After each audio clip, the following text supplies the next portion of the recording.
종 8장까지 아가서 2장 10절 말씀.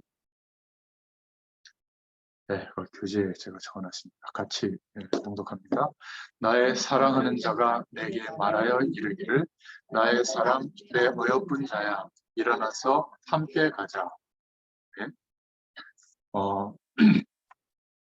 이거는 뭐 배경을 그 뭐죠? 개요 부분을 따로 할 필요 없이 솔로몬이 술람미 여인과 그 연애를 하면서 이렇게 기록했던 그 내용이에요. 연애담이죠, 연애담. 무슨 어떤 학자들은 이게 무슨 성경 말씀이냐 이렇게 생각할 정도로 그냥 연애 편지입니다. 쉽게 말하면. 근데 성경은 이스라엘의 풍속이라든지 또 이런 것들을 통해서 하나님께서 우리에게 복음과 그 복음으로 말미암아 우리에게 회복시켜 주신 그 축복을 알게 하려고 차용할 때가 있어요. 예를 들면 하나님을 모르는 불신자들이 볼 때 이 복음에 눈을 가지지 않은 신자가 봐도 이상한 성경이 있죠. 무슨 며느리가 시아버지하고 잠자리를 해가지고 애를 낳았는데 마을 사람들 앞에서 막 칭송하고 시아버지가 며느리한테 진짜 괜찮은 며느리다. 마을 사람들도 막 박수치고 우리 이해할 수 없잖아요. 불신자들이 왔다면 저거 말이야. 뭐 JMS가 뭔가 그렇지만 저것들 성경을 저렇게 읽어서 그런가. 이상한 성경이 있습니다. 근데 왜냐하면 창세기의 핵심이 톨레토디라고 하는 그 단어가 아마 그럴 그 히브리어 단어가 씨를 말하거든요. 하나님의 약속이 생명의 씨의 언약을 따라 전달되어지는 것이 핵심이에요. 그래서 어떤 일이 일어나도 반드시 하나님의 약속이 어디까지 전달되냐면 예수님이 이 땅에 오실 때까지. 그러니까 동정녀 마리아에게 나시고 이 말씀이 이루어지도록 동정녀와 혼인한 그 남편 그 대회까지 생명의 씨의 언약이 전달되도록 하나님이 하시는 거예요. 근데 그 약속을 붙잡도록 하는 거거든요. 한마디로 말하면 오실 메시아의 약속을 설명하는 그 내용이 없으니까 이스라엘의 풍속을 가지고 설명한 겁니다. 그래서 이스라엘의 풍속은 율법은 아니지만 어떤 그 삶의 어떤 규율이라고 볼 수 있는데 굉장히 복음과 관련이 있어요. 그러니까 여성이 결혼을 하면 그 집에 그냥 여성이 아니라 생명의 씨를 잉태하는 축복을 받아야 되는 거죠. 그래서 최고 장자와 결혼을 했는데 일찍 죽었어요, 남편이. 그러면 동생과 혼인은 아니지만 잠자리를 해서 생명의 씨를 이어가고 또 그 동생도 죽으면 그 다음 동생 5명의 아들이 다 죽으면 기다려야 돼요. 시어머니가 아이를 낳을 때까지 그 아이가 자라서 아이를 잉태시킬 수 있는 그런 연령이 될 때까지 기다렸다가 또 생명의 씨를 받아야 되는 겁니다. 왜냐하면 그 풍속이 반드시 하나님의 언약이 전달되도록 하시는 그 약속이 이루어지는 통로이기 때문에 그래요. 그래서 거기에서 비롯된 언약 중에 하나가 뭐냐면 장자 언약이거든요. 우리나라도 뭐 장자한테는 제사밥 잘 지내라고 재산을 뭐 거의 다 물려주잖아요. 두 몫의 축복을 준 겁니다. 장자 언약을. 그러니까 장자를 통해서 하나님의 언약이 이루어지도록 하는 풍속을 채용한 거예요. 그리고 그 장자의 언약은 시대적으로 보면 하나님이 그 시대를 치유하는 시대적 사명을 맡길 때 장자 언약을 계승한 자로 두 몫의 축복을 주죠. 그래서 엘리야에게 엘리사가 요구한 게 나는 당신에게 하나님이 역사하셨던 그 은혜가 없습니다. 내게 갑절의 영감을 부어주십시오. 그 갑절이 장자 언약, 내게 이 시대를 맡기셨다고 하는 확실한 언약을 부어주십시오. 그거를 요구했던 거거든요. 그러니까 이런 중요한 하나님의 언약이 이루어지는 그 풍속을 채용하는 이런 내용들의 의미를 모르면 자의적으로 막 해석하는 거예요. 우리가 신랑 되신 예수님, 신부 되신 우리라고 표현할 때가 있거든요. 그러니까 그것은 왜냐하면 이스라엘의 풍속 중에 결혼 풍속을 이렇게 따서 채용해서 또 복음을 설명한 겁니다. 이스라엘은 결혼을 3번을 해요.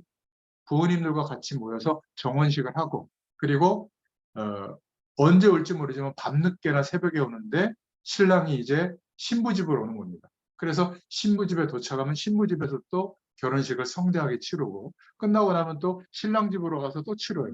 3번 치르거든요. 그러니까 잔치가 다 마련되어 있는 겁니다. 천국 잔치가 마련되어 있다. 그런데 재림하시는 주님이 언제 오실지 모르는 신랑이 언제 올지 모르는 것처럼 그래서 신부는 친구들과 같이 깨어서 준비하고 있어야 되는 거예요. 그런 풍습을 차용해서 복음을 선정하는 것이 많은 거예요. 그래, 이 아가서도 그냥 읽어보면 무슨 성경 말씀이에요. 그 표현도 굉장히 이렇게 사랑하는 사람들끼리 나누는 정난한 표현들이 많이 있거든요. 그래서 굉장히 보수적인 그런 신학하는 그런 학자들은 이거 성경에서 빼야 된다. 그냥 이거 좀 잘못 집어넣은 것 같다. 3세기경에 이렇게 말하는 사람도 있어요. 하지만 우리가 이 아가서를 잘 읽어보면 결론이 뭐냐면 이렇게 하나님의 사랑을 술람미 여인과 또 솔로몬 왕 임금의 그 사랑을 통해서 우리에게 알리시려고 하는구나. 이렇게 볼 수가 있습니다. 그래서 우리가 복음 가진 1세대 부모들이 붙잡아야 할 아가서의 말씀들을 보면 이 아가서는 어떤 배경이 있을까? 두 가지 관점으로 보는데 좀 나누기도 합니다. 약 40%의 신학자들은 어느 목동과 술람미 여인이 사랑을 했는데 솔로몬 임금 왕이 지나가다가 이 술람미 여인을 보고 반해서 왕궁으로 데려갑니다. 그런데 그 어마어마한 왕의 배경, 1000명의 부인이 있었지만 술람미 여인에게 특별히 더 사랑을 베푸거든요. 근데 그 사랑을 거절하고 아무 보잘것없는 목동, 이 목동과의 사랑과 정절을 지켰을 때 또 목동이 죽을 수도 있는데 그 왕궁 앞에 찾아와서 막 노래를 부르고요. 그래가지고 결국 그 목동을 그리스도께 이렇게 세상이 인정하지 않지만 세상 배경에 저항해서 우리를 사랑하시는 뭐 그런 사랑으로 표현했다. 이렇게 말하는 신학자도 있고 약 60%는 솔로몬 왕과 술람미 여인의 사랑의 얘기다. 이렇게 관점으로 성경을 해석한 내용이 있어요. 여러분 이거 다 안 읽어보셨죠? 8장까지 읽어보면 이게 술람미 여인이 고백하는 건지 솔로몬 왕이 고백하는 건지 목동이 고백하는지 이 주어가 없어요. 헷갈려요. 읽어보시면. 근데 하여튼 지독히 사랑하는구나 뭐 이런 표현은 이해가 되는데 그래서 이런 것들을 좀 이해하면서 우리가 말씀을 좀 기도 제목을 좀 붙여보겠습니다. 결국 8장에 하나님의 사랑을 말하고 있거든요. 자, 그런데 여기서 꼭 기억하셔야 될 것은 그러면 이 아가서의 말씀을 통해서 우리 복음 먼저 받은 1세대 부모 세대가 다음 세대에게 어떤 것을 전달해 줘야 될까? 결론부터 먼저 말씀드리면 너는 또 여러분은 정말로 하나님이 볼 때 그리스도로 말미암아 구원하신 하나님의 백성이기 때문에 소중하고 귀중하게 보신다. 그래서 사랑을 할 때도 멋있는 사랑을 하고 결혼을 해도 멋있는 결혼을 해서 하나님의 부르심을 감당하는 멋있는 사명자가 되라. 이거를 알려줘야 되는 겁니다. 그걸 정말로 기도 제목으로 삼아라. 그래서 사실은 우리가 한 번도 아마 얘기 못 해줬을 가능성이 있는 성에 대한 부분, 사랑에 대한 부분, 결혼에 대한 부분, 이런 부분들을 좀 말해줘야 될 내용이 여기에 담겨 있습니다. 결론 부분에 좀 살펴보겠습니다. 자, 본론으로 먼저 보면 첫 번째로 이 아가서의 배경인데요. 아가서 1장 1절에 보면 솔로몬의 아가라 이렇게 말하고 있죠. 원문에는 쉬르 하시림이라는 단어인데 히브리의 제목이 히브리 언어는 노래 중에 노래, Song of Song, 영어 성경도 그렇게 되어 있는데요. 또 시 중에 시 이런 표현이 책 이름의 제목입니다. 쉬르 하시름이라는 단어. 그래서 노래들 중에 노래다. 저자는 솔로몬이고 BC 970년에서 960년경에 지은 솔로몬의 사랑의 시예요. 솔로몬 왕과 술람미 여인과의 사랑을 담고 있죠. 아가서의 핵심 구절들이 여러 개가 있는데 우리가 그런 내용들을 좀 중요하게 생각해야 됩니다. 그래서 이 아가서를 통해서 우리가 좀 서론이면서 결론으로 첫 번째 붙잡아야 될 내용은 뭐냐면 신앙인의 고백 작품들은 전부 후대에게 전도 자료가 될 수 있다. 하나님이 우리와 함께 하시는 축복을 전달할 수 있는 내용이 될 수 있다. 꼭 필요한 작품을 남기는 것은 신앙생활을 할 때 중요한 것이죠.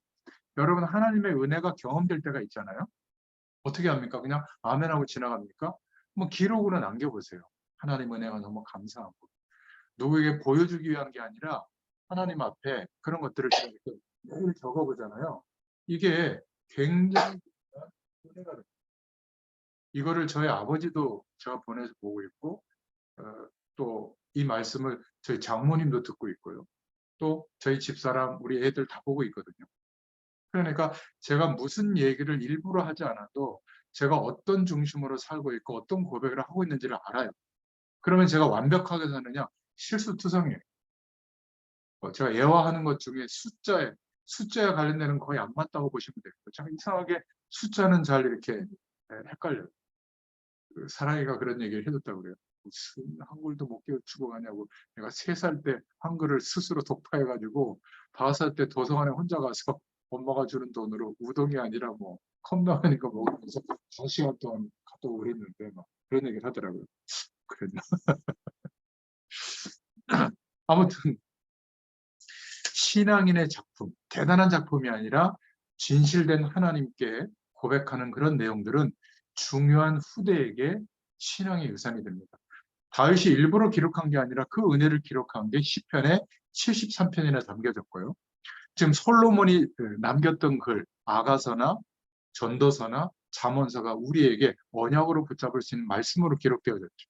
바울이 편지를 보냈던 14권의 서신서들, 그리고 베드로 사도와 요한 사도의 글들이 전부 기준이 되는 하나님의 말씀이 됐어요. 여러분 그냥 떠내려 보내지 마시고 그 은혜들을 뭐 글로 남기든지 아니면 요즘 음성 녹음해서 파일로 남기든지 그냥 남기세요. 그리고 중요한 것들은 좀 전달도 하시고 그런 축복이 있기를 바랍니다. 특별히 부모의 글들과 신앙 고백들은 후대들에게 평생 영향을 줍니다. 다윗이 아들과 후대에 쓴 글이 평생 영향을 주었죠. 역대상 29장에 나옵니다. 솔로몬이 사실은 르호보암이라고 하는 다음 왕 아들에게 쓴 글이 잠언서라고 볼 수 있는데 자녀에게 길잡이가 되도록. 그런데 그 자녀가 결국은 이 약속을 못 붙잡아요. 결론적으로 보면. 그래서 왕국이 분열돼 버리거든요. 또 누가가 자기가 깨닫고 현장에서 본 그리스도의 축복과 성령의 역사를 전편, 후편으로 나눠서 전편을 기록한 게 누가복음이고 후편을 기록한 게 데오빌로인데 편지예요.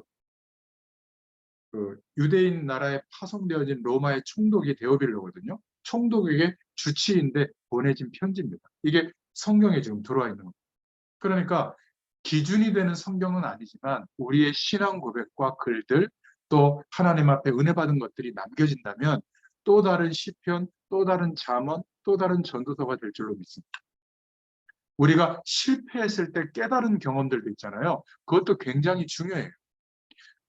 저도 뭐 청소년기 때 많은 어려움들을 당해봤기 때문에 우리 자녀들이 자라면서 겪는 어려움들 제가 볼 때는 별 어려움도 아니에요.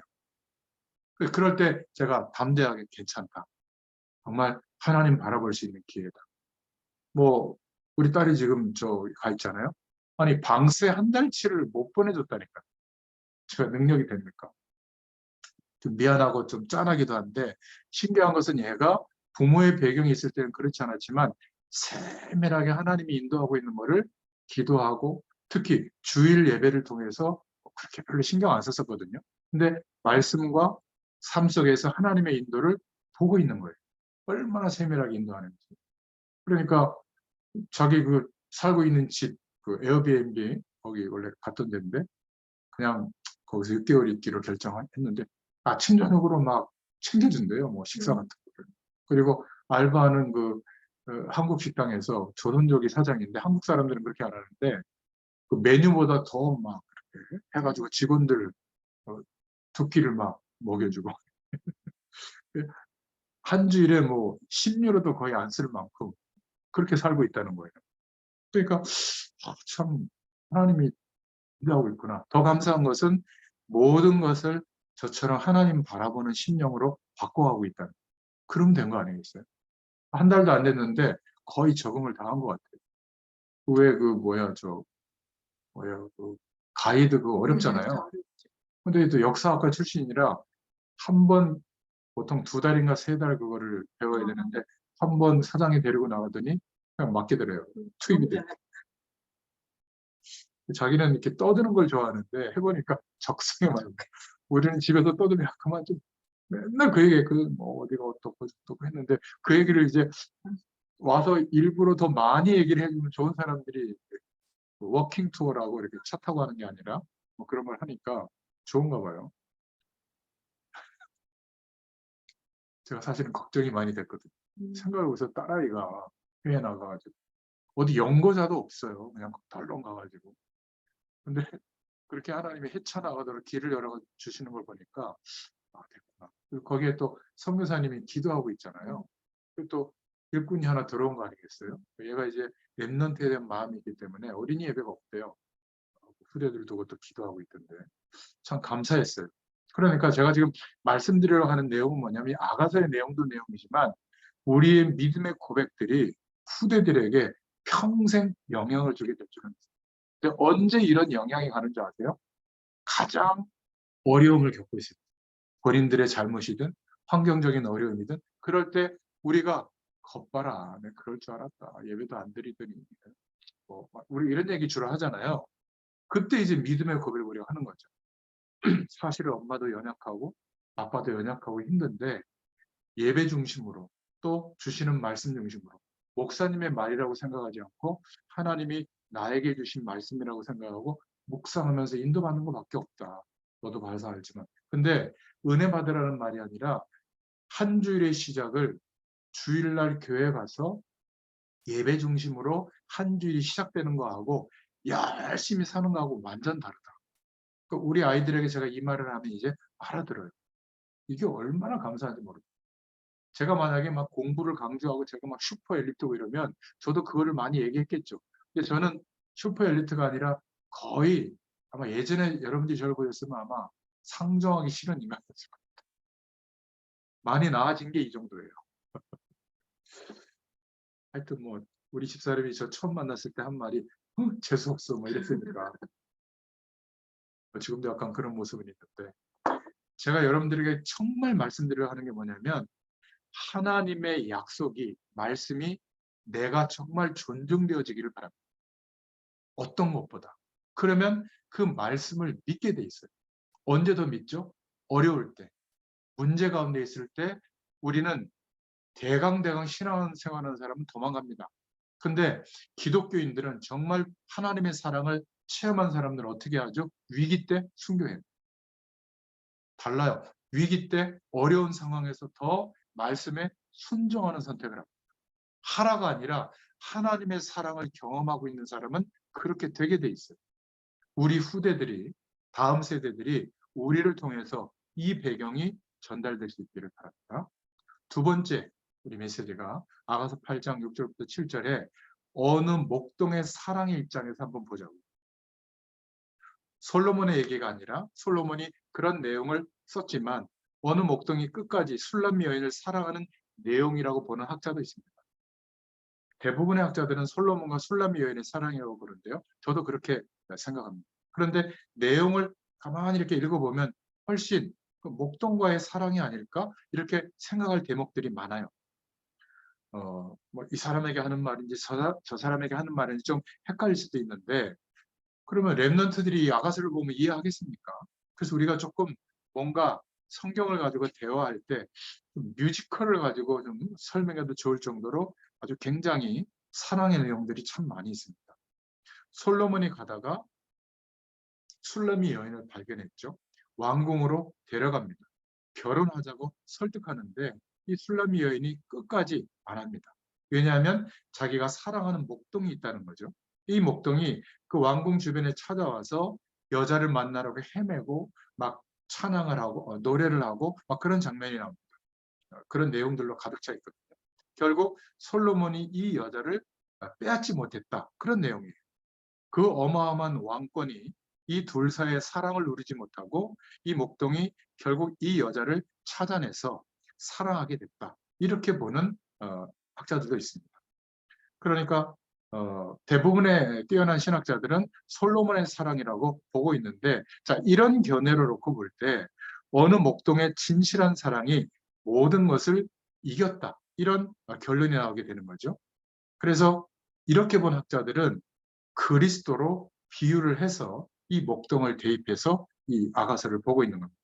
그렇게 천대받고 보잘것없이 보이던 그 당하던 목동처럼 오신 그리스도께서 결국은 그 여인을 버리지 않고 찾아내고 결국은 사랑을 나누게 됐다. 이게 하나님이 우리에게 베풀어 주신 그리스도께서 이 땅에 오셔서 정말 보잘것없는 그런 뭐 골짜기에 버려진 자처럼 되어 있던 그런 여인을 끝까지 버리지 않고 사랑했던 그런 그리스도의 사랑으로 묘사한 내용이다. 이렇게 볼 수도 있습니다.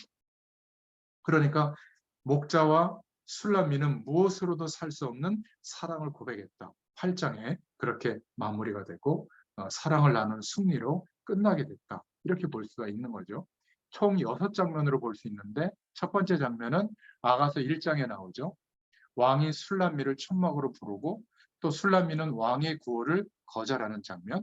또 두 번째 장면은 목동이 찾아와서 2장에 봄의 노래를 부르는 장면이 나와요.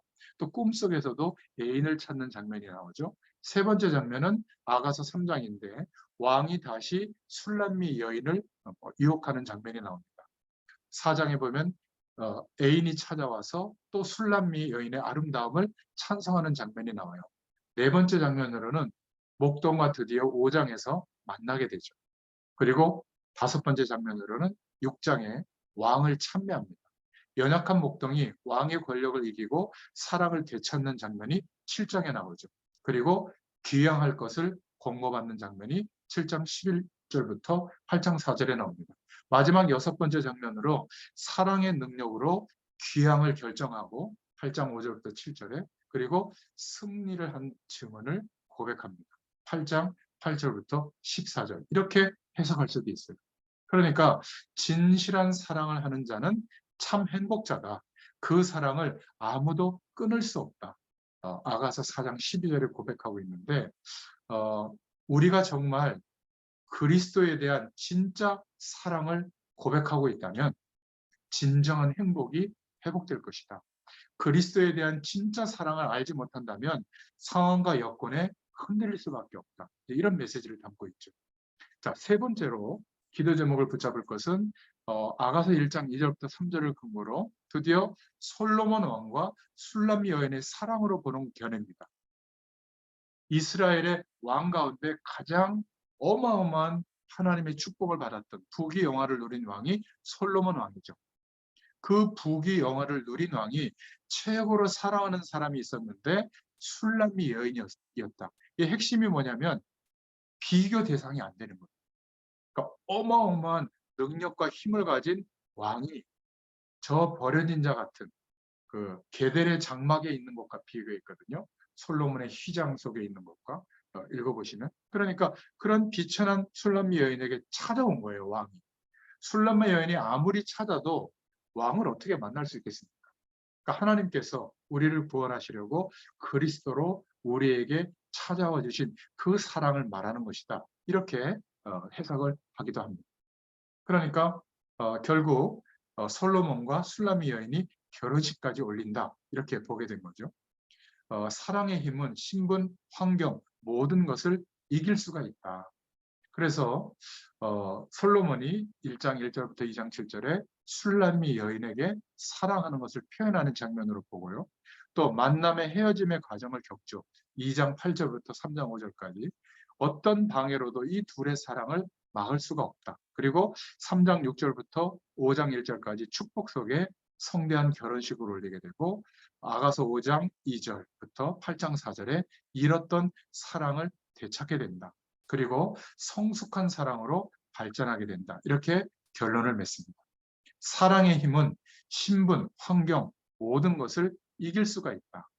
바위 틈, 낭떠러지, 은밀한 곳에 있거나 또 포도원을 허는 작은 여우가 나오는데 그러한 방해하는 영적 세력이 있어도 우리가 예수 그리스도로 말미암아 그 은혜를 힘입으면 그 사랑의 힘으로 이길 수가 있다. 이렇게 우리가 고백하는 내용이 나옵니다. 또 아가서 4장 12절에 보면 사랑의 힘은 잠근 동산이며 덮은 우물이며 봉한 샘과 같다.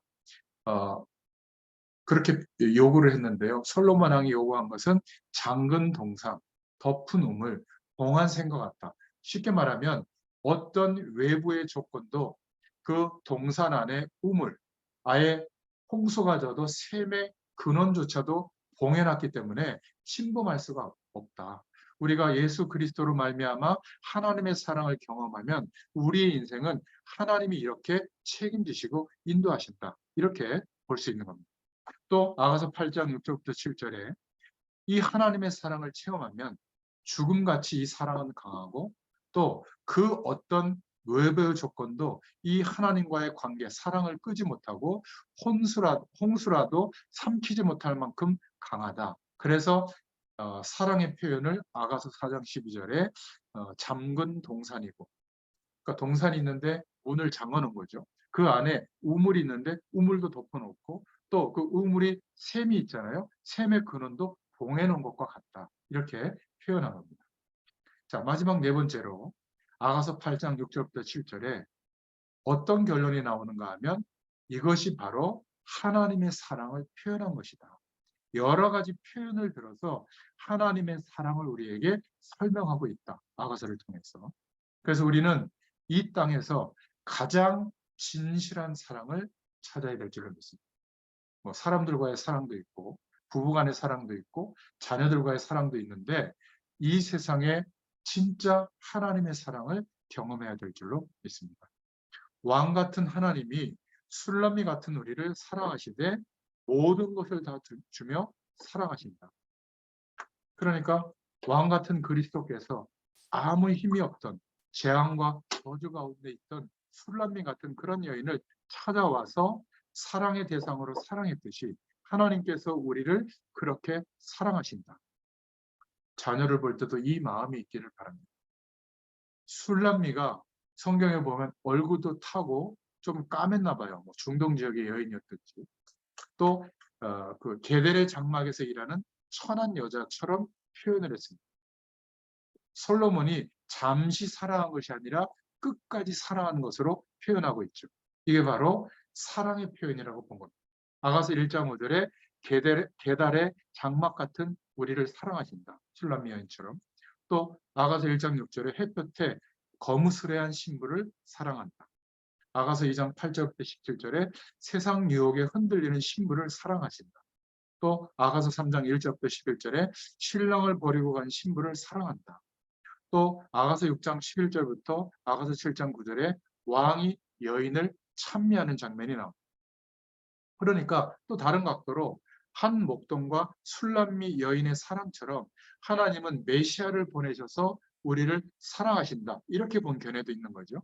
하나님께서 우리에게 메시아를 보내셔서 고통 중에 있는 우리를 끝까지 사랑하시고 건져내신다. 권력과 세상 배경에 빼앗긴 많은 사람들을 하나님은 사랑하셔서 구원해 주신다. 죽음과 같은 환경 속에 있는 이 여인을 찾아내서 와서 왕궁으로 건진 것처럼 사랑을 보여주신다.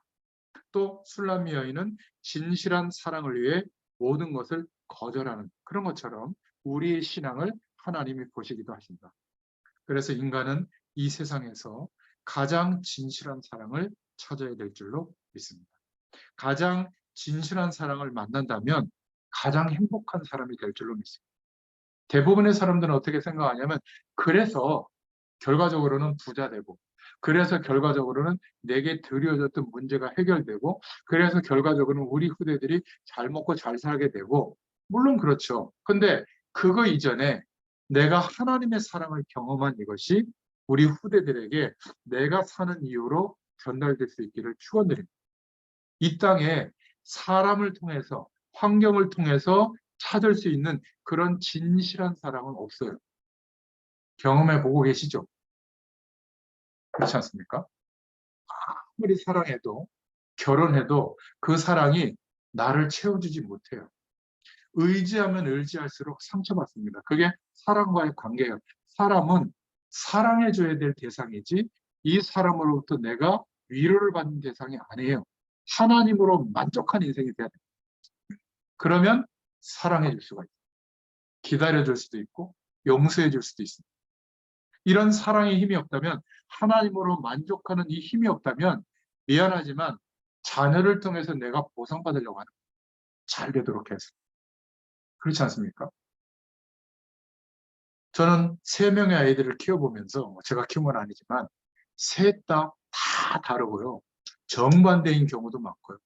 전부 다 우리 부모된 우리를, 나를 좀 뭐라 그럴까, 고민되게 하는 그 내용들 투성이에요. 근데 가만히 하나님의 말씀을 붙잡고 우리 자녀들을 바라보면 나를 인도하셨지 하나님이 분명히 인도하실 게 믿어지거든요. 그러면 불안했던 마음, 걱정됐던 마음이 내려놔집니다. 그리고 말이 달라지죠. 그런 믿음의 말들이 나오게 돼요. 그러다가도 또 은혜를 까먹으면 또 나오죠. 그래서 우리에게 필요한 것은 잔소리, 자녀에게 대한 마음이 아니라 하나님의 은혜를 구해야 되는 마음이 필요한 줄로 믿습니다. 자, 그렇다면 오늘 결론으로 이런 것을 우리 후대들에게 어떻게 설명하겠어요? 잘 사랑에 대해서 설명해 주기가 좀 어려워요. 그래서 성경이 대충 말하고 있는 것은 대충 말해주면 됩니다. 너무 진하게 얘기하다가 그 자세하게 얘기한 그것이 성경이 말하는 기준보다 더 강조가 되면 뭐죠? 하나님의 뜻이 아니에요. 그렇잖아요. 뭐 누구를 만나고 어떻게 살아가고 데이트는 어떻게 하고 결혼, 그거는 그냥 대강 얘기해 주면 됩니다. 중요한 것은 이 아가서의 말씀을 묵상하면서 저는 이런 생각을 했어요. 우리 후대들에게 솔로몬이 사랑의 편지를 써줬다. 그래서 사랑을 아름답게, 사랑의 대상자도 아름답게 만나서 그 사명을 가지고 너희들이 끝까지 좀 멋있는 사랑을 하고 멋있는 사명자가 됐으면 좋겠다. 뭐 이 정도로 얘기해 주면 좋겠죠. 그냥 어떤 목동이 술람미 여인과 사랑을 했는데 이 두 사람이 절대 권력과 물질 앞에서도 굴하지 않았다는 견해도 있다. 이렇게 한번 얘기해 주고요. 솔로몬이 정말로 사랑을 위해서 정말 보잘것없는 여인이었지만 1000명의 그 어마어마한 왕족 출신의 부인들보다 끝까지 사랑했다는 기록도 있다. 그거는 하나님께서 우리를 사랑하신다는 표시다. 뭐 이 정도로 좀 전달해 주시면 되겠어요. 중요한 것은 우리 아이들이 이런 좀 뭐라 그럴까, 좀 괜찮은, 좀 안전한, 정말 좀 멋있는 사랑을 하는데 방해되는 게 뭘까요? 좀 그거를 생각해 보면 세상에서 말하는 성교육도 필요한데 우리가 복음 안에서 깨달은 내용을 한두 번쯤은 말해줘야 돼요. 그래서 그 얘기를 들은 후대들과 우리 자녀가 아니더라도 안 듣고 자란 후대들은 완전히 다릅니다. 그러니까 이런 좀 남녀 간의 사랑, 성적인 부분, 또 어떤 문화적으로 다가오는 부분, 이런 거에 대해서 모르면요 굉장히 혼란스럽거나 아니면 그것 때문에 영적인 문제에 빠질 수도 있거든요. 우리는 아가서로 얘기하지만 또 우리 후대들 중에는 아주 어린 아이도 있거든요. 뭔가 여기서 우리가 메시지를 찾아내야 돼요. 조금 얘기해 볼 필요가 있죠. 그래서 첫 번째로 막 성에 대해서 막 이상하게 막 그림 보여주면서 막 이렇게 얘기하면 좀 부끄럽잖아요. 그죠? 아이들도 부끄럽고 우리도 부끄러워서 얘기를 못 해요. 그래서 먼저 좀 대화할 수 있는 것은 의학적인 내용을 가지고 구체적인 지식이 아니라 성교육에 접할 수 있도록 조금 도와줄 필요는 있습니다. 특히 어린 랩런트들에게는 건강과 관계 있다는 것을 설명해 줘야 돼요. 특히 여성들, 여자아이들 굉장히 중요한 부분들이 있잖아요. 그죠? 의학적으로 설명해 줘야 돼요. 부끄러우니까 뭐 남녀 관계를 어떻게 해야 된다 이런 거 이전에 부모가 전혀 얘기도 안 해주지. 교회에서조차 얘기도 안 해주지. 그러니까 주로 정보를 어디서 듣죠? 뭐 약간 친구들이나 선배나 아니면 뭐 만화나 뭐 드라마나 아니면 그냥 매체에 떠돌아다니는 거나 이상한 야동이나 뭐 이런 걸로 지식으로 섭렵한단 말이죠.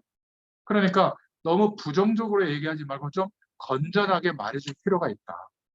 실제로 이런 부분에 문제가 되는 것은 어떤 것이라도 좀 구체적으로 설명해 주는 게 좋습니다. 의학적인 배경으로. 그러다가 조금 더 많은 얘기를 해줄 수도 있죠. 상상외로 우리 후대들에게 이런 좀 뭐라 그럴까, 정보 제공이 안 돼가지고 많은 문제를 접할 경우가 많습니다. 그러니까 그런 문제가 왔을 때 엄마 아빠에게 얘기가 힘이 들어요. 우리 애들은 이거를, 막내는 아직 얘기하냐면 첫째 둘째는 탁 까놓고 얘기한 적이 있었거든요. 제가 그래서 얘기를 해줬어요. 제 경험도 얘기하면서. 그러니까 의학적으로 접근하면서 얘기하는 척하면서 다른 얘기도 할 수가 있습니다. 심지어 임신하는 거에 대해서 몰라요. 덜커덕 막 임신하기도 하고요. 그런 것도 얘기해 줄 수 있어야 됩니다. 실제로 우리 후대들에게는 여러 가지 상황이 올 수 있다니까요. 그러니까 이런 것들을 한 번쯤은 말해줄 필요가 있다. 이 아가서를 우리가 묵상하면서. 그리고 두 번째로 좀 윤리적으로 접근해서 성적인 부분을 좀 말해줄 필요가 있다. 그냥 좋은 게 좋다고 넘어가야 될 일이 아니라 분명히 음란 동영상이나 이런 거 보거든요. 이거를 봐야 할까 안 봐야 할까? 여러분 어떻게 생각합니까? 여러분 자녀 보고 보라고 할 거예요? 아니면 보지 말라고 할 거예요? 그러니까 은혜롭게 괜찮다 이럴 겁니까? 보지 말라고 할 겁니까? 절대로 보면 안 된다고 하면 안 볼 것 같습니까? 다 봅니다. 여러분, 이 핸드폰 검색하다가, 뭐, 네이버 검색하다가, 기사 검색하고, 그 밑에 뜨는 기사 검색하다, 잘못하고 그걸 쭉 들어가요. 애들은 안 들어갈 것 같아요. 그러다가 호기심이 있거나 그 부분에 영적으로 민감한 아이들은 또 막 팍팍 들어가 보거든요. 그러니까 봐야 된다, 안 봐야 된다, 이런 차원이 아니라, 저도 약 40년 전에, 그때가 언제죠? 초등학교 때인가? 중학생 때인가? 남자아이들은요, 뒤에서 그 무슨 잡지는 거 찢어가지고 와가지고 다 뒤에서 선생님 앞에서 막 수업하고 있는데 뒤에서 우리는 밑으로 다 돌려보고 막 이러고 막 은혜 받고 그랬어요. 여학생들은 제가 교실은 모르니까 남자애들은 거의 다 돌려봤습니다. 침 질질 흘리면서. 한 놈도 은혜 안 받는 놈이 없었어요. 그러니까 그런 거에 대해서 누가 안 알려주니까 그런 걸로 눈 뜨는 거예요. 그리고 결혼에서도 뭐 부부관계나 이런 것도 거기에 생각을 거기서 배웠단 말이에요. 그러니까 그런 것들을 막 흉내내기도 하고. 그러니까 남녀 간의 사랑의 표현이 어떤 건지도 전혀 모르고 막 이런 어려움들을 이제 겪게 되는 거죠. 그러니까 꼭 기억하셔야 될 것은 자기들끼리 보거나 혼자 있을 때 진짜 은혜롭게 본다는 것을 알고 계셔야 돼요. 여자애들은 안 그럴 것 같잖아요. 거의 다 본다고 생각하시면 돼요. 오히려 거기에 이런 대화를 한 번쯤 안 해주면 빠지게 됩니다. 그래서 부모님이 윤리적으로 막 강조하고 막 부정적으로 금지시키면 한두 번 보다가 영적 문제가 덮치면 더 빠지게 만듭니다. 그러니까 이게 지금 틀리다 나쁘다 이전에 굉장히 자기도 모르게 타락으로 갈 수 있는 상황으로 문화가 조성돼 있다니. 굉장히. 적어도 중학생 정도 이상이 되면 한 번쯤은 이해를 시켜줘야 돼요. 너무 보지 말라고 하는 것도 저는 맞는 것이 아니라고 봅니다. 그래서 이런 결과가 올 수도 있다. 이걸 한번 듣고 보는 거하고 무방비 상태로 그런 문화에 노출되는 거하고는 다른 거죠. 심지어 학생들과 같이 선생님이 의학적으로 접근하면서 얘기해 줄 필요도 있다. 근데 이게 지금 생각해야 될 것은 뭐냐면 굉장히 상업화되어 가고 있다는 거예요. 그러니까 성이 완전히 타락 문화로 파고들어서 이거를 통해 가지고 단순히 어디 뭐 사창골에 가는 게 아니라 이 손바닥만한 핸드폰 미디어로 별거를 다 볼 수 있게 되어져 있어요. 그러니까 우리 후대들이 실제로 보든 안 보든 객관적으로 참고하면서 아유 이거 역겹다. 너 봤더니 뭐 이런 거를 가지고 말이야. 그러니까 그런 거를 막 심취한 애들 볼 때, 야, 그따구로 살지 마. 적어도 이 정도로 얘기할 정도의 견해는 갖고 있어야 돼요. 이걸 우리가 부모가 한 번쯤은 얘기해 줘야죠. 근데 만약에 이런 참고되는 얘기를 알지 못하고 있다면 이런 식으로 자기도 모르게 계속 가면 영적 문제에 빠지게 됩니다. 그러니까 뭐 교회 지도자도 얘기 안 해주죠. 학교 선생님도 잘 얘기 안 해주죠. 부모도 얘기 안 해주죠. 그러다가 호기심 때문에 막 나도 모르게 빠져든단 말이에요. 그래서 나중에 자기도 모르게 사단이 그 부분을 약한 부분을 통로로 잡으면 어떻게 되는 줄 아세요? 성적으로 범죄도 저지르고 그것 때문에 살인도 해요. 이게 우연히 이루어지는 게 아니라 벌써 어린 시절부터 쌓여오는 거거든요. 그러니까 한 번쯤만 얘기해 주면 돼요. 이렇게 뭐라 그럴까? 너무 막 너 그거 막 하나님 볼 때 타락이야. 막 이렇게 하면요. 죄의식이 너무 와가지고 사단이 그거 건들면 더 빠져듭니다. 그럴 수 있다. 저는 제 얘기를 할 수밖에 없어서 얘기했더니 어떻게 그랬어? 그렇지. 근데 나중에 보니까 그거 처음에 약간 은혜도 되긴 하던데 역겹더라.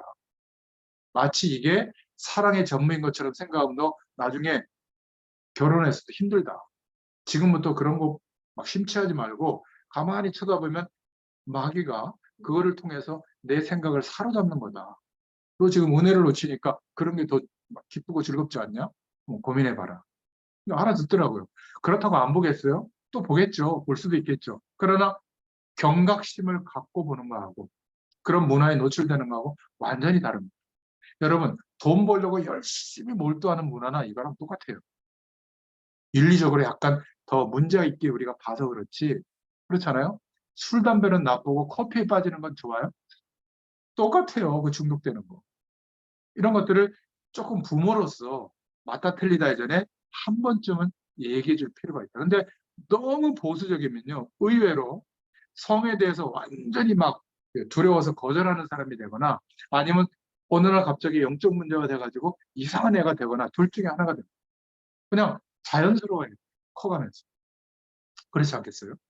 그리고 그런 어떤 문화로 다가오는 타락의 물결이 와도 하나님이 주시는 은혜로 이거를 거절할 수도 있고 선별할 수도 있어야 되는데 이런 자생력이 없으면 언제까지 우리가 막을 겁니까?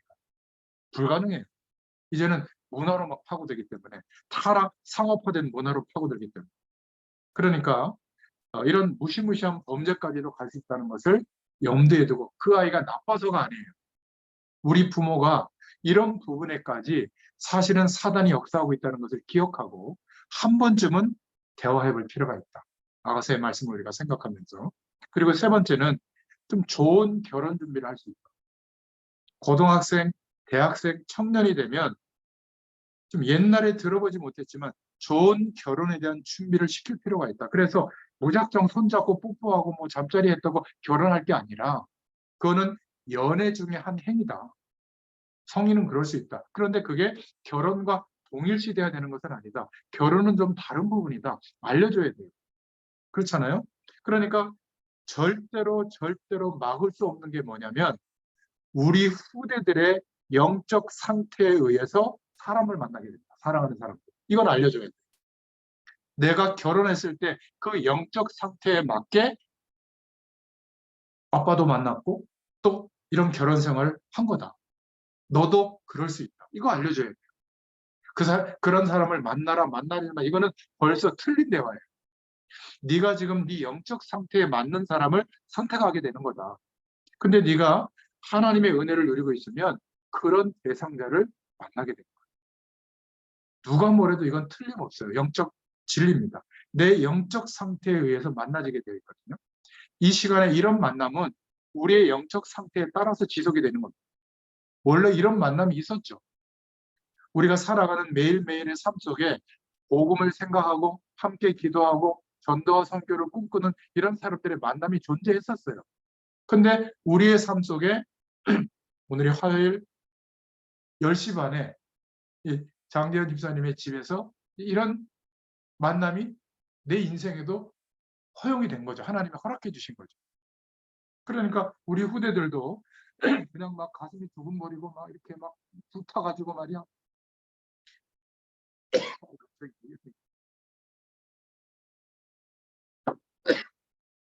저는 교회에서 남편 없이 애 둘 데리고 와가지고 눈 몰리면서 기도하는 그 젊은 세대들 많이 보거든요. 너무 안타까워요. 청년 때부터 본 그런 사람들도 있는데 너무 고생을 많이. 저는 믿음 좋은 줄 알았는데 결혼할 때 보면 뭐 남자나 여자나 똑같은 것 같아요. 무조건 이쁘고 무조건 잘생기고 돈 많고 능력 많고 그렇지 않습니까? 그 당시에는. 좋아요. 그게 나쁘다는 게 아니라 우리의 영적 상태에 따라 만난다. 이거 꼭 전달할 수 있기를 바랍니다. 또 우리가 복음을 누리고 있는 상태에 따라서 만남이 달라진다. 그리고 실제는 우리에게 있는 실력에 따라서 또 만남이 달라진다. 꼭 그런 것은 아닌데 제가 현장에서 이렇게 만나보면 뭔가 어릴 적부터 좀 안정된 가정, 성공된 가정, 그리고 공부도 좀 최선을 다해서 하는 이런 친구들일수록 연애를 잘 안 해요. 쉽게 빠지지 않아요. 보니까. 청년이 됐는데도. 근데 뭔가 공부에 관심이 없는 그리고 뭔가 이렇게 삶이 좀 힘들었던 친구들이 자기의 어려웠던 부분을 주로 연애로 대체하는 경향이 아주 전문성이 강합니다. 빨리 만나고 빨리 빠져들고 빨리 헤어지고 이러다가 고통을 겪는 속도도 빠르고요. 보통 엘리트들은 이성에 대해서 분명해요. 물론 이제 계산하겠죠. 자기의 진로나 일에 대해서 방해가 되면 안 만나겠죠.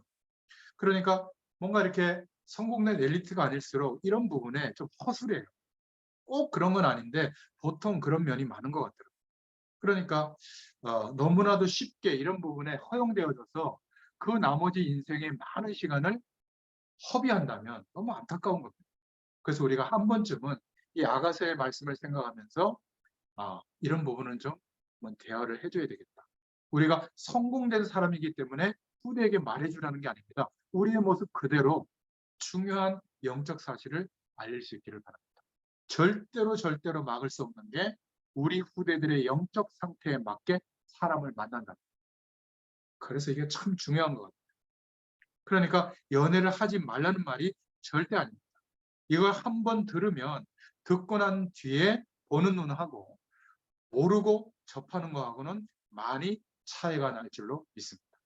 그리고 한 번쯤은 우리 대학생 청년들에게는 얘기를 해줘야 되는 게 결혼에 대한 포럼이에요. 부부관계가 뭔지. 여러분 각자 다 다른 것 같지만 부부관계의 핵심이 뭐죠? 제가 아까 말씀드렸어요. 남편과 아내가 서로 바라보면 실망합니다. 이혼할 대상밖에 없어요. 내용들밖에. 그런데 하나님을 바라보면 하나님으로 만족한 은혜가 오거든요. 그러면 모자란 이 부부, 모자란 상대방에 대해서 도울 수 있는 힘이 생겨요. 저는 우리 집사람한테 고마워하는 게 하나가 있는데 아니 애새 키우고 살아야 되는데 돈이 이게 뭐야. 내가 어떻게 해야 돼. 힘들어 죽겠어. 어디 가서 좀 돈 좀 벌어 와. 돈 좀 만들어 와. 이런 얘기를 제가 들어본 적이 없어요. 그냥 참고 안 쓰고 안 해요. 그거를 불평하지 않고 그냥 고통스러웠겠지만 견뎌줬어요. 또 담임 목회 좀 해. 힘들어 죽겠어. 우리는 언제까지 이러고 살아야 돼. 이런 소리 들어본 적도 없고 항상 이거 부담되면 언제든지 사표내. 당신이 결정하는 것은 하나님의 뜻이라고 생각하면 나는 언제든지 따라갈게. 이렇게 저를 지지해요. 이게요, 목회자한테는 가장 큰 힘입니다. 이거 뗄 수 없는 가족들이 힘들어하면 결정해야 되거든요. 근데 아직도 제가 이렇게 초심을 잃지 않고 현장에서 말씀 운동을 지속할 수 있는 게 우리 집사람, 우리 애들의 배경이거든요. 애들이 저한테 돈을 요구하잖아요. 기분 나쁘기도 한데 그거는 아빠의 능력을 인정 안 하고 있다는 거거든요. 자기들이 벌어서 하려고 해요. 그것도 고맙긴 하지만 제가 살아온 배경이 하나님을 바라보는 중심이기 때문에 애들도 하나님을 바라보고 도전하는 것 같아요. 굉장히 중요합니다. 우리 부부가 이벤트를 하고 기념일을 지키고 막 반짝반짝 빛나는 보석을 가지고 이것도 필요한데 그거는 하나님이 부부에게 주신 포럼의 내용이 아니에요. 그런 걸 하지 말라는 얘기가 아니라 진짜 내가 하나님으로 만족하다 보니까 이런 부족한 부분이 있는데 서로 돕는 배필이 되더라. 육신적인 사랑은 3년 반이 지나면 더 이상 뇌에서 그 가슴 뛰는 그 사랑을 느끼는 그 물질이 분비가 안 된다. 그런 분이 있어요? 정신 문제입니다. 그렇잖아요. 새파란 젊은이, 새파란 여성들을 볼 때 가슴 뛰지. 그래서 문제 생기는 겁니다. 근데 하나님으로 만족이 되면 그런 어떤 이성적인 사랑을 초월하는 더 큰 사랑이 와요, 부부가. 이거를 말해줄 수 있어야 되는 겁니다, 후대들은. 그거를 우리 남편하고 아내하고 막 뽀뽀하면서 잘 사는 거 보여준다. 그게 아니라 하나님으로 만족한 삶이 뭔지 이거를 본 적이 없다니까요, 청년들이. 그러니까 늘 뭘 하죠? 무슨 그 100일을 하는데 뭐 결혼식 하는 것처럼 하는지 모르겠어요. 이벤트가 뭐 어마어마하더라고요. 물론 소중하죠. 좀 하나 나니까. 그런 거 보면요. 저 마음과 중심을 조금만 더 언약적으로 좀 생각하면 어떨까 이런 생각을 하기도 하고요. 뭐 결혼식을 뭐 그렇게 열심히 하는지 저는 결혼 반지도 뭐 어디 있는지도 모르고 반지를 10만 원짜리가 됐겼나 시계예요. 뭐 어디 있는지도 모르고 사람들이 이런 거 엄청 신경 씁니다. 신경 쓰지 말라는 게 아니라 그것이 부부관계를 유지시켜주는 핵심이 아니에요.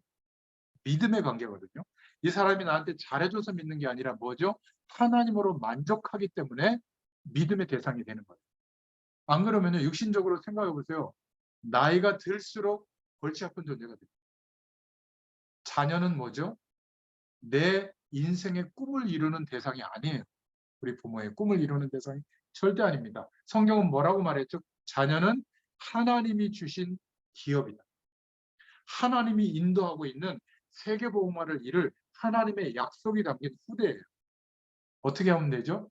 그렇게 믿고 하나님께 기도하시길 바랍니다. 증거물이 여기 있잖아요. 저희 아버지가 그렇게 제가 망가져 있을 때도 장로님으로서 교회 가기 부끄러울 정도로 망가져 있을 때로 믿고 기도해 주셨어요. 제가 가만히 돌이켜보니까 목회자의 길에 들어서서 저는 참 축복된 사람들을 많이 만났거든요. 이게 제 좋은 모습 때문이 아니라는 걸 알아요. 저희 아버지, 또 저희 장모님 진짜 기도의 사람이거든요. 지금도 기도해주고 계세요. 우리 후대들까지. 이 믿음의 기도가 있는 후대는 하나님의 기업으로 역사해 주실 줄로 믿습니다. 이런 포럼이 후대에게 돼야 됩니다. 그리고 내가 사는 이유, 사명에 대한 포럼이 이 아가서를 묵상하면서 후대들에게도 내가 왜 살고 있는지 전달돼야 될 줄로 믿습니다. 왜 그렇죠? 지금 가정이 탁 무너지고 우리 다음 세대 후대들이 무너지는 시대이기 때문에 우리에게 이런 포럼이 한두 번만이라도 후대들에게 전달이 된다면 후대들에게는 길이 보이는 겁니다. 어떤 상황에서. 그러니까 너무 나쁘다 이런 식으로 얘기하지 말고 뭐 건강, 위생, 상업화된 부분, 또 영적으로 사단이 이것을 응용해가지고 파고드는 부분, 이거를 한두 번만 들어도요 자기들이 응용할 수 있는 겁니다. 그러니까 얼마나 지금 세대가 심각하냐면 성추행 당하기도 하거든요. 우리 후대들이. 너무 무섭게 얘기하면 아이가 겁을 먹어요. 죄책감이 들거든요. 객관성 있게 얘기해 줘야 됩니다. 뭐 그럴 수도 있다. 상상외로 성추행 당하고 있는 후대들이 많습니다. 그래서 이 아이들이 이거를 극복할 수 있는 얘기를 못 들으면 두 방향으로 나거든요. 완전히 이성에 대해서, 성에 대해서 심각하게 부정적으로 바라보는 영적 문제고, 아까도 얘기했지만 또 반대로 더 타락적으로 심각하게 나와요. 그래서 우리가 한 번쯤은 얘기해 줄 필요가 있다. 아가서를 가지고 이런 결론을 꼭 내려주십시오. 정말로 너는 소중하고 귀중하다. 하나님이 보일 때. 그래서 괜찮다. 어떤 상황이라도 괜찮으니까 지금부터라도 멋있는 사랑을 하고 멋있는 결혼을 해라. 그리고 멋있는 사명자로 인도받아라.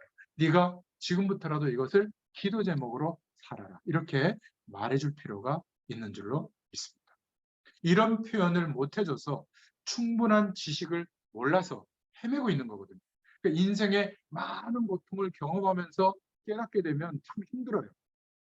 상상외로 우리 후대들이 혼란스러워하고 고통당하는 후대들이 많다는 것. 한 번만 얘기해 줘도 됩니다. 오늘 아가서의 말씀을 통해서 가만히 묵상해 보니까 뭔가 이런 내용들이 다음 세대에게는 보험 가진 우리 먼저 부모 세대들이 좀 전달해 줘야 되지 않을까, 이런 기도 제목을 붙잡습니다. 함께 이 은혜를 누릴 수 있기를 축원드립니다. 하나님 감사합니다.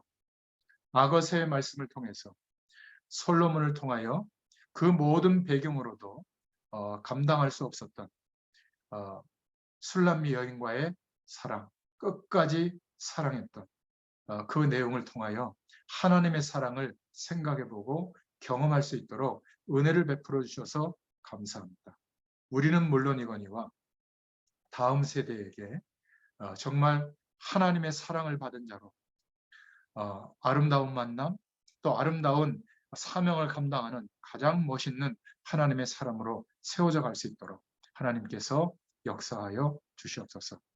보잘것없는 것 같지만 우리를 그 수렁에서 건져주셔서 왕궁의 잔치에 초대받은 자로, 또 하나님께서 그리스도로 말미암아 영원한 축복 가운데 날마다 인도하심을 감사합니다. 이 축복의 증인으로 서게 되도록 역사하여 주시옵소서. 예수님의 이름으로 감사하며 기도드렸습니다. 아멘. 감사합니다.